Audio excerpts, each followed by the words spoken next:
Selamat malam Tribuners, malam ini balik lagi dengan kami bertiga, saya Melisa. Saya Teguh, halo. Saya Odi Area, halo. Malam ini kita bahas timnas U23 Indonesia lawan lawan Irak ya, U23 Kak. Kita flashback sebentar Kak, kayak pertandingan melawan Indonesia lawan Uzbek Kak.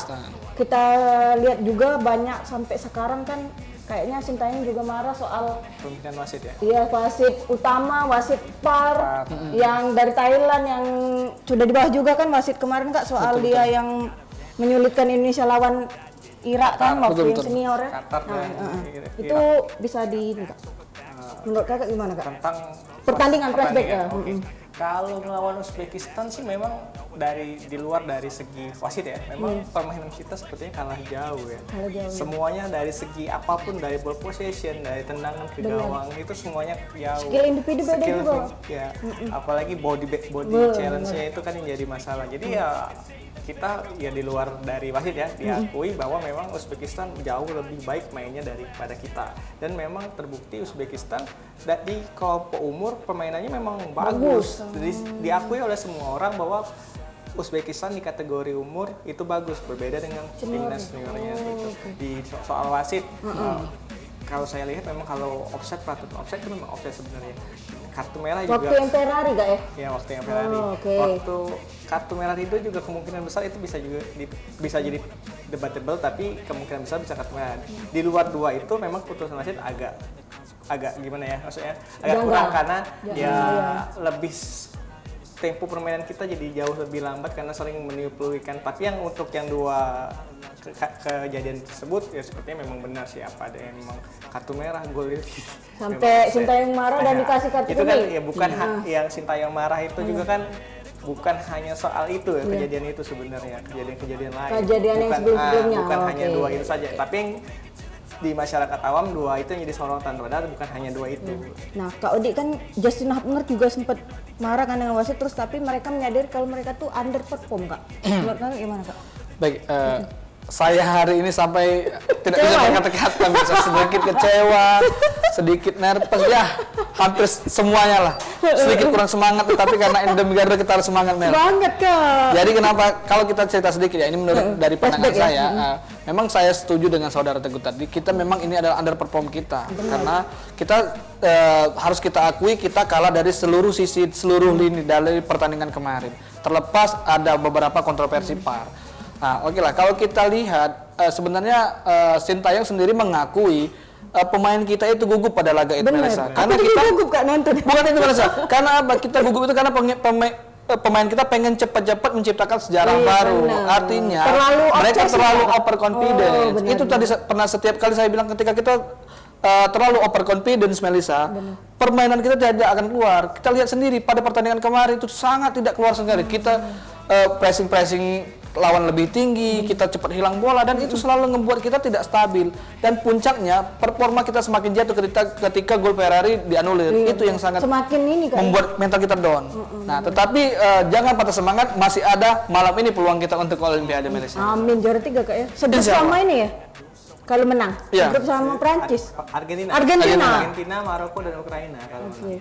Nah Kak, ini kan juga kapten kita Kak, Rizky Ridho kan ini ya, apa namanya? Akumulasi kartu merah. Iya, kartu merah. Iya, Akumulasi kartu merah. Jadi strike kartu merah ya. Menurut Kakak siapa pengganti yang pas? Di lini belakang sebenarnya masih ada Komang, tapi melihat pertandingan ini pertandingan penting dan lini belakang kita juga harus diperkuat. Kalau saya sih lebih prefer Nathan Chow yang ditarik ke belakang.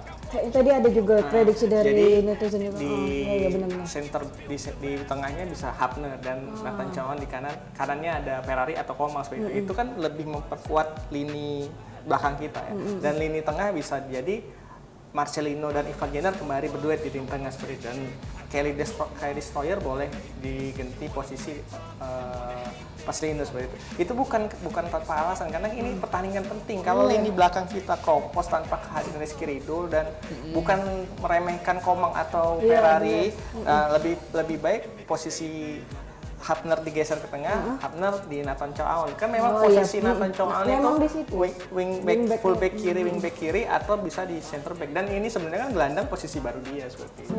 Oke. Gimana Kak? Nah, kalau saya Ridho kena ini tapi strike masuk kan Kak? Iya. Nah, iya Strike juga. masuk. ini sebenarnya posisi Rizky Ridho ini sangat penting Melisa ya. Karena apa kita bilang selalu build up dari bawah itu dimulai dari Rizky Ridho Melisa. Karena pengganti Rizky Ridho tentu harus sosok yang harus pegang bola lama, tenang dan mempunyai leadership yang tinggi Melisa. Karena dia di posisi jantung pertahanan sebelum bertemu dengan Hernando Ari. Kalau saya lihat tadi saya sangat setuju dengan prediksi saudara Teguh tadi, tetapi saya lebih lebih setuju Justin Hapner yang mengganti posisi dari Rizky Ridho Melisa. Di posisi kiri bisa jadi Komang Teguh dan di sisi kanan tetap pada Ferrari. Karena apa? Duet Nathan Chow dan Ipar Jenner ini sudah tidak tergantikan Melisa. Karena untuk di pertandingan ini ya, karena mereka ini kayak udah ketemu udah klop. Memang kita tahu sendiri di Piala Asia kemarin Justin Hapner lebih dulu berduet dengan Ipar Jenner. Tetapi kalau Marcelino kembali lagi ke posisi semula di posisi berduet bersama Ipar Jenner di tengah, itu lini tengah kita saya khawatir tidak begitu berjalan sama seperti laga perdana melawan Qatar, di mana kita tahu sendiri mereka berdua dipasang di lini tengah. Nah, ini juga Kak, kalau pelatih Irak juga menyinggung soal kita ini memang dipuji. Nah, ini Kak, pelatih Irak singgung saweran 23 miliar untuk timnas U23 Indonesia dan tuas stadion. Sempat protes Kak ininya pelatihnya gara-gara bertandingnya di Abdullah bin Khalifa terus. Tapi kan memang sebelum laga ini dimulai atau sebelum turnamen ini bergulir, sebelum bola ditendang, kan venue pertandingan sudah ditempatkan masing-masing. Andai kita menang kemarin melawan Uzbekistan, kita kan tidak bermain di sini karena kita kalah, jadi kita main di sini. Berarti dari 5 pertandingan, 4 ya, 4 pertandingan kita kalah 5 ya terakhir kita meninggal ini. Kalah 2. Kalah 2. Kalah 1. Kemarin baru kalah. Oh iya. Dan sebelum-sebelumnya menang lawan Vietnam, melawan Australia, melawan Jordania dan Korsel. Berarti 80% kita meraih kemenangan di stadion ini dan ini bisa menjadi menambah rekor kita. Tuahnya ya? Tuahnya. Apalagi kabar terakhir tiket di stadion ini sold lagi. Nah, tapi belum tahu kita dari mana. Intinya dari panitia menyebut bahwa tiket pertandingan Irak dan Indonesia di Abdullah bin Khalifa ini sudah habis. Nah Kak, itu kan penonton ya. Irak kan performanya juga untuk timnas U23-nya biasa ya, termasuk tanda kutip lah ya. Maksudnya dia waktu itu dikalahkan Thailand kan 2-0. Di pertandingan pertama kalah lawan Thailand. Lawan Malaysia juga 1-0 lah ya. 1-0 apa? Ya. Malaysia itu Uzbekistan. Oh, Uzbekistan. Nah, iya maksudnya performanya juga tidak terlalu bagus banget. Kan Kak, netizen juga kayaknya percaya diri ngelawan Irak ini. Soalnya yang waktu pas Uzbek juga kebenaran juga mereka tuh ngerasa ya kayak apa yang dirasain Kak Odi juga apa kurang percaya diri. Nah ini kayaknya percaya diri gara-gara lihat statistik permainannya kan itu Kak. Itu gimana Kak? Mungkin menurut Kak pertandingan Irak? Setelah kita top perform lawan Korsel ya, dan kita sedikit underperform melawan Yordania, ini saatnya kita kembali ke performa kita kembali ya. Dan kita sudah terbang tinggi, kita disadarkan lagi bahwa kita masih ada di bumi sekarang ini. Dan ini harus memulai pertandingan dari bawah lagi agar untuk meraih tiket Olimpiade. Melihat dari pertandingan Thailand saja menang melawan Irak 2-0 ya seperti itu. Dan pertandingan ini kita berbandingnya dengan negara-negara ASEAN. Waktu di perempat final Vietnam saya mengimbangi Irak. Irak menang hanya 1-0 itu pun lewat gol penalti ya. Ya berarti memang di kategori yang ini U23-nya ya. Memang timnas Indonesia bisa mengadeni lah sepertinya, menyaingi. Apalagi gelandang serangnya itu kan cedera kabarnya.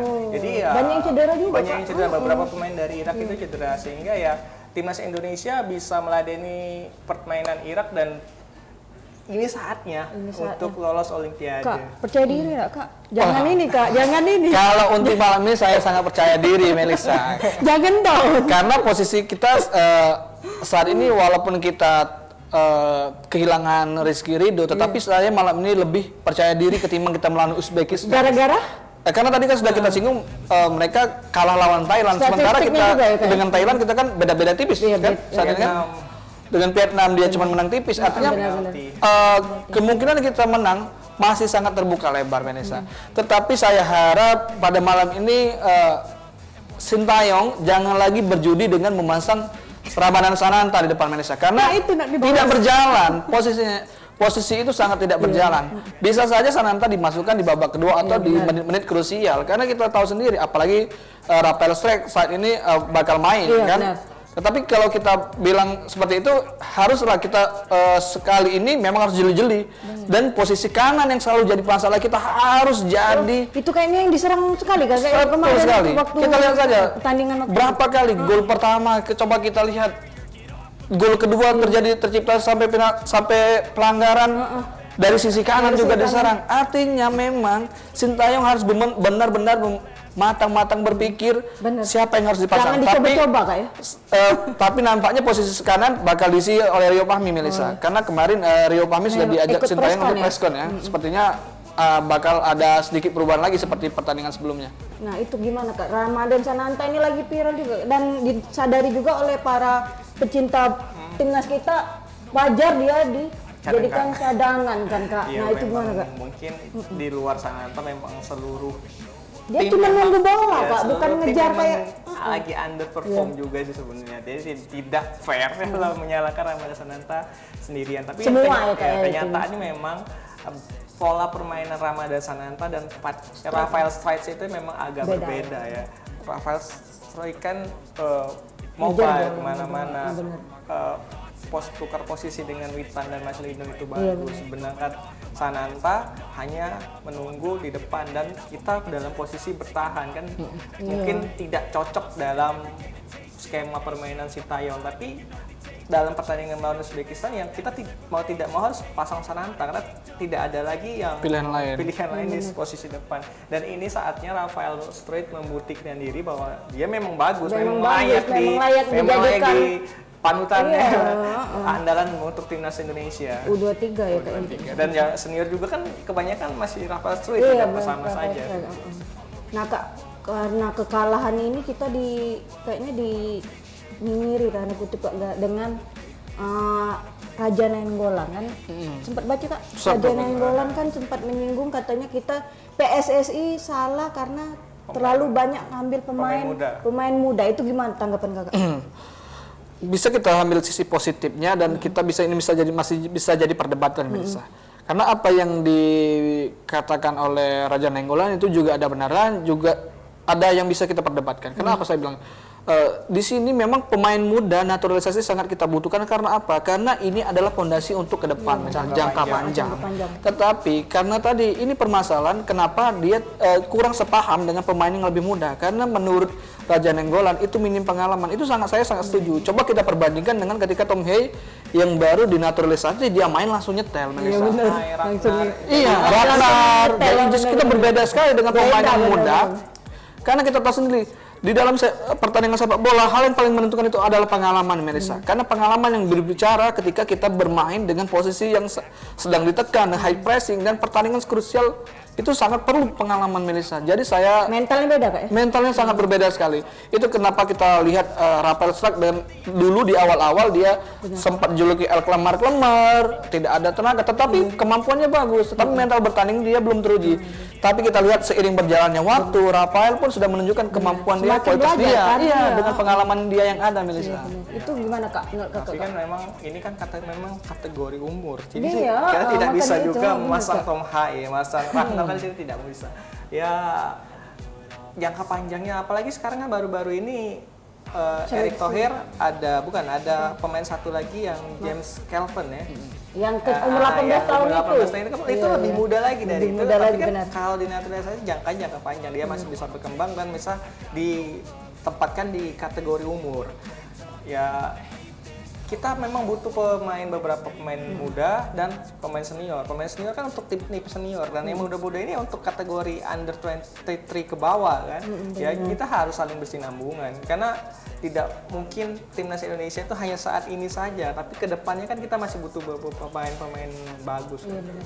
Nah ini juga ada di luar timnas U23 Kak, ada Martin PS baru ini ya, Tim Hais ya.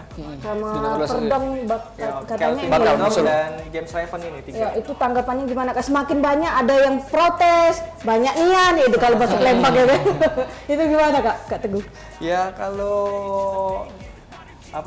Martin Paes memang kan posisinya vital ya. Selain Hernando Ari, kita juga butuh kiper-kiper yang tinggi besar karena 198 gitu. ya, karena kiper-kiper kita kan masih posturnya masih kecil-kecil ya. Iya. Apalagi target kita kan untuk round ketiga putaran Piala Dunia, dan itu lawan kita nanti bukan lawan-lawan yang ini lagi. Ya, bukan meremehkan tiga gawang yang ada saat ini, tapi ya itu bakal menambah Kan kekuatan. persaingan juga kan. Iya, persaingan. Dan kalau khusus untuk Kelvin Valdok, nah, itu kan memang ayahnya orang Aceh, Malabo asli, dan itu kan berarti hak dia untuk memilih warga negaraan ayahnya. Ayahnya kandung seperti Emil. Nah, itu kan ayah kandung Audero Mulyadi. Itu kan orang tuanya memang asli orang Indonesia. Apa salah kita memilih warga negara orang Indonesia? Kan tidak. Gitu. Ya untuk menambah kekuatan Indonesia dan itu menjadi daya saing sendiri bagi pemain lokal, sebenarnya tidak ada masalah.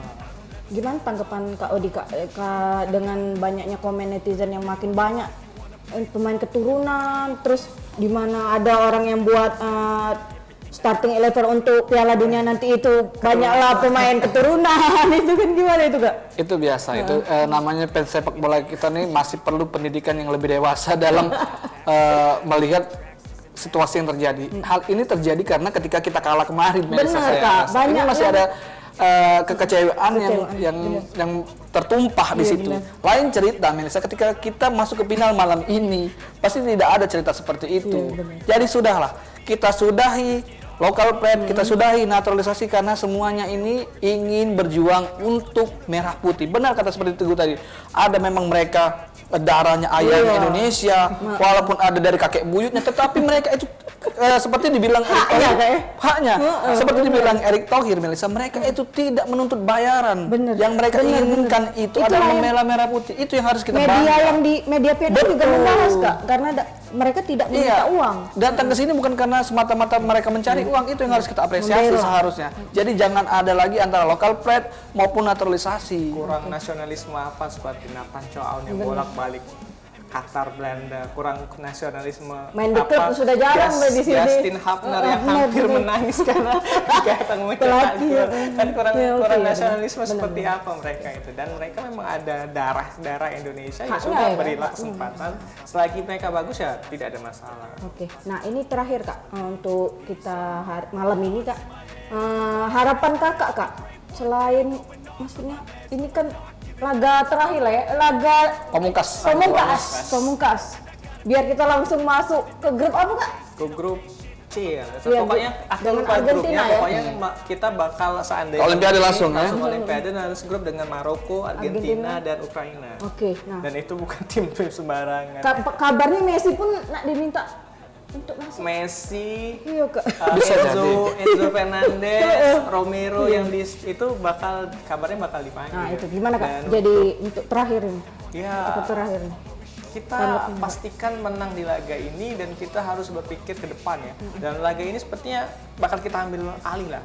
Karena seperti saya bilang lagi, seperti kita lolos 16 besar di 16 besar di ajang Piala Asia. Kita tuh banyak skenario-skenario yang memungkinkan kita untuk lolos di babak 16 besar. Dari sekian banyak akhirnya ada satu yang terakhir. Dan ini dari 3 skenario kita lolos Olimpiade, masa dari 3 tidak ada satu yang bisa kita ambil kan? Dan semoga ini bisa jadi kesempatan kita lolos ke Olimpiade. Dan untuk mikir ke laga-laga ke depan ya sudah lolos Olimpiade itu sudah target luar biasa. Entah kita tidak lolos fase grup atau kalah seberapapun golnya, itu sudah nanti dulu. Yang penting kita sudah lolos dan menjadi negara ASEAN yang terakhir tahun 80 kalau tidak salah, 70 sekian seperti itu yang masuk negara ASEAN. Dan ini jadi luar biasa bagi kebanggaan negara ASEAN ya, khususnya mewakili ASEAN di Olimpiade. Banyak jadi pertanyaan, padahal Vietnam pernah menjadi runner up tahun 2018 kalau tidak salah. Itu banyak warga yang belum paham bahwa ajang Piala Olimpiade kan itu 4 tahun sekali dan Piala Asia U23 ini 2 tahun sekali dan tidak semuanya masuk untuk Olimpiade. Dan salah satu itu dari dua itu hanya satu yang berbarengan dengan Olimpiade yang harus bakal lolos di Olimpiade seperti itu. Dan untuk melawan Messi, ya sudah kita lolos di Olimpiade.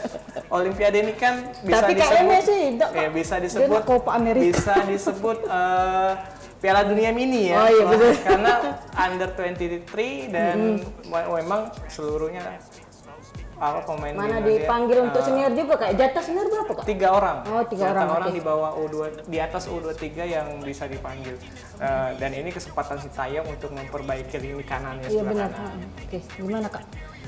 Terakhir Kak ini untuk penonton setia kita Kak yang setiap Indonesia menang Indonesia kalah ini melihat prediksi itu gimana Kak? Tentang pertandingan malam ini. Pertandingan malam ini pasti sangat seru Melissa, karena ini jadi laga hidup mati untuk kedua tim, kedua negara memastikan satu tempat ke Olimpiade. Artinya laga malam ini tidak mudah, tetapi juga bagi saya tidak terlalu sulit dibandingkan melawan Uzbekistan. Artinya peluang kita masih sangat besar di sini Melissa. Jadi kalau kita lihat memang laga ini hidup dan mati, saya inginkan sekali pemain itu lepas.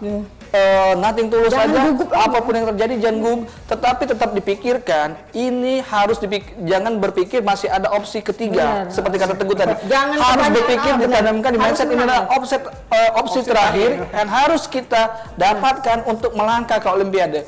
Pun nanti kita mau ketemu Lionel Messi, Ronaldo ataupun siapapun itu urusan belakang. Benar. Karena di dalam sepak bola semua itu bisa terjadi. Itulah sepak bola, bola itu benar, siapapun bisa menang, siapapun bisa kalah. Jadi tidak ada alasannya malam ini kita kalah, kita seri, pokoknya kita harus menang, selesaikan 90 menit kalau bisa. Itu apa selesai. Jangan lupa nanti lagi, jangan bikin kita tegang, jangan kita bikin deg-degan. Pokoknya Garuda harus kembalikan sumringah, kembalikan senyuman dari fans sepak bola Indonesia. Prediksi Kak terakhir. Prediksi 2-1. Kakak skor. Skor 2-0. 2-0. Jarang-jarang Indonesia menang 2-0 malam ini. 1-0 dari saya.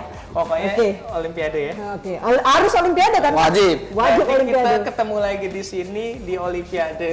Amin. Oke. Terima kasih untuk penonton setia kita Tribuners. Bisa ini ya kayak prediksi skor ya kayak di komen. Jangan lupa untuk prediksi berapa di YouTube Tribun Sumsel dan YouTube Sri Poku. Terakhir dari saya Melisa dan Teguh, halo terakhir. Saya Odi. sampai jumpa di prediksi berikutnya. Di Olimpiade. Di Olimpiade. Amin.